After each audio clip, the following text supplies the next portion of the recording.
Welcome back. In this lecture, we look at two utility functions that are incredibly useful for initial data exploration. First, reapplying the .describe method to the data frame, and second, transposing the data frame to quickly swap rows and columns. 1. .describe on a data frame.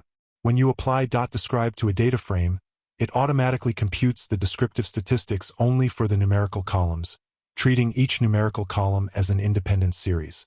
The resulting data frame provides a clean table of statistics, making it easy to compare the central tendency and spread across different variables.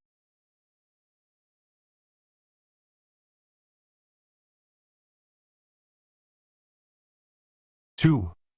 Transposing the data frame. Transposition is a mathematical operation where rows become columns and columns become rows. In Pandas, this is done by simply accessing the .t attribute. This is useful when you have many columns and few rows, and you want the data to be more readable. For example, if you describe a data frame and the result is too wide, transposing it can make the statistics much easier to view vertically.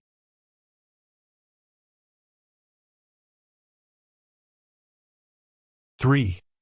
Analyzing transposed statistics. Combining these two concepts is a common technique. By calling df.describe.t, we first calculate the statistics and then transpose the resulting table. This is often the preferred way to view descriptive statistics, as it lists the column names vertically and the statistics horizontally.